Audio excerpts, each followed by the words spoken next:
जब court room में जज किसी अपराधी को सजाए मौत सुनाता है तो जिस कलम से वह सजा लिखता है उसकी नींव तोड़ दी जाती है।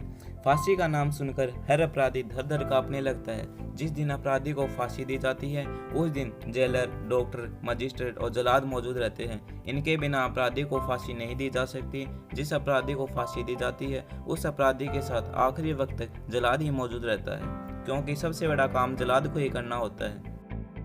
हर जल्लाद को फांसी देने से पहले अपराधी के कान में कुछ कहना होता है। यह होता है हमारे देश में। यह बात बहुत कम लोगों को पता होती है कि फांसी देने के पहले मुजरिम के कान में जल्लाद क्या कहता है। इसके बाद मुजरिम को लटका देने के अलावा जल्लाद के पास कोई चारा नहीं होता। पर उससे बड़ा सवाल है, कानूनन ही सही, पर अपराधी को फांसी देने के बाद जल्लाद चैन से सोता होगा? यह सोचने वाली बात है। फांसी से जुड़ी एक और बड़ी बात है, फांसी हमेशा सुबह दी जाती है। ऐसा क्यों?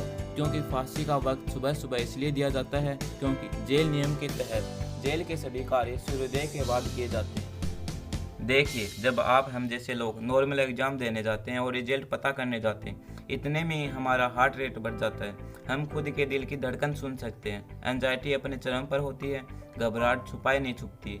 तो सोचिए उस अपराधी को कैसा महसूस होता होगा।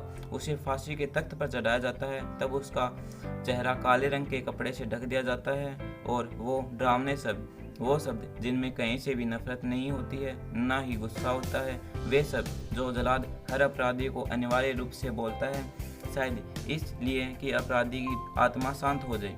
शायद इसलिए जल्लाद अपराधी के कान में बोलता है। हमारे देश में जब कभी अपराधी को फांसी दी जाती है तो उस समय जल्लाद अपराधी के कान में कुछ कहता है। इसके बाद ही अपराधी को फांसी दी जाती है। फांसी देने के कुछ समय पहले जल्लाद अपराधी के कान में माफ़ी मांगता है और कहता है, मुझे माफ़ कर दो, मैं मजबूर हूँ, मैं सरकार का गुलाम हूँ, आपके लिए मैं कुछ नहीं कर सकता। जब जल्लाद हिंदू होता है तो राम राम कहता है और जब मुसलमान होता है तो सलाम बोलता है। यह सच है, जिंदगी बहुत सिंपल है, हम उसे कॉम्प्लिकेटेड बना देते हैं। पर यह बात कहीं न कहीं माननी ज़रूरी होगी कि ज़िंदगी कुछ लोगों के साथ ऐसी स्थिति खड़ी कर देती है कि उन्हें या तो अपराध करने में मज़ा आने लगता है या अपराध करने के लिए वे मजबूर हो जाते हैं। कुछ को सज़ा मिल जाती है, चूँकि यह मैन मेड सिस्टम है, तो कुछ सीधे सीधे बच के निकल पाते हैं। इस दुनिया में जी रहा हर आदमी एक अपराधी है, आप माने या ना माने। कुछ ने बड़े अपराध किए हैं तो कुछ ने छोटे। लेकिन एक बात याद रखिए कि क्राइम की सज़ा आपको मिले या ना मिले, परंतु आपके अंतर्मन में सब दर्द हो रहा है, आखिरकार सज़ा मिल ही जाती है। सवाल बड़ा अजीब है, समझ नहीं आ रहा, इस वीडियो में पूछे ना पूछे, पर क्या आपके अंतर्मन में भी कुछ ऐसे अपराध छुपे बैठे हैं जो आपको सोने नहीं देते? कमेंट सेक्शन में जरूर लिखें और अपना मन हल्का कर लीजिए। धन्यवाद।